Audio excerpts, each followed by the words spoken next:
Go yard. I got so much motherfucking design on right now.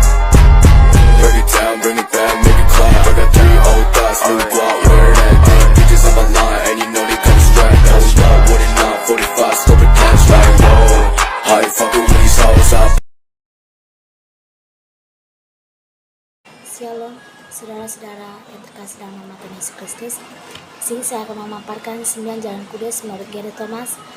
Dan dari ke-9 ini saya memilih satu yang ingin saya bahas adalah kaum pemerhati. Kaum pemerhati adalah kaum yang diajarkan oleh Tuhan Yesus Kristus untuk saling memperhatikan, saling tolong-menolong, saling mengasihi sesama manusia, tanpa membedakan ras, agama, suku, budaya, dan lain sebagainya. Tertulis dalam kitab Galatia 6 ayat 9. Demikianlah firman Tuhan, janganlah kita jemu-jemu berbuat baik, karena apabila sudah datang waktunya kita akan menuai jika tidak menjadi lemah. Nah, dalam nas ini kita disuruh untuk saling membantu, saling memperhatikan sesama manusia. Saya akan menceritakan pengalaman yang pernah saya alami dalam kehidupan saya, yaitu saya pernah menolong atau membantu orang yang tidak saya kenal. Pada waktu itu dia sedang mengalami kesulitan, tidak adanya uang untuk ia ingin pulang ke rumahnya. Dan pada waktu itu hari sudah mulai sore dan dia seorang diri dan dia adalah seorang perempuan. Setelah itu saya melihat dan saya berhenti. Lalu saya bertanya kepada seorang perempuan tersebut, dari mana, dengan siapa, dan hendak kemana.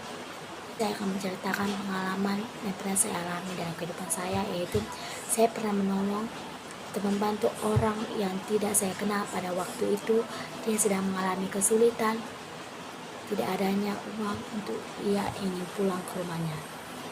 Dan pada waktu itu hari sudah mulai sore dan dia seorang diri dan dia adalah seorang perempuan. Setelah itu saya melihat dan saya berhenti. Lalu saya bertanya kepada seorang perempuan tersebut, dari mana, dengan siapa, dan hendak kemana. Setelah saya bertanya dengan perempuan tersebut, ternyata rumah perempuan tersebut dengan rumah saya tidak jauh, sekitar 30 menit. Lalu tergerak hati saya untuk menolong perempuan tersebut dan saya mengantarkannya ke rumahnya. Setelah saya mengantar ke rumahnya, perempuan tersebut mengasih saya uang, tapi saya menolak karena saya membantu dia itu dengan ikhlas dan tidak mengharapkan imbalan apapun.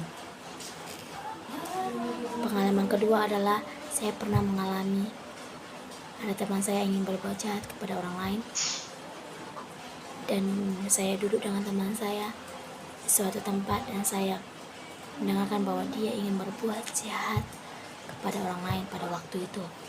Dan juga saya menasihati teman saya bahwa perbuatan yang dilakukan itu adalah perbuatan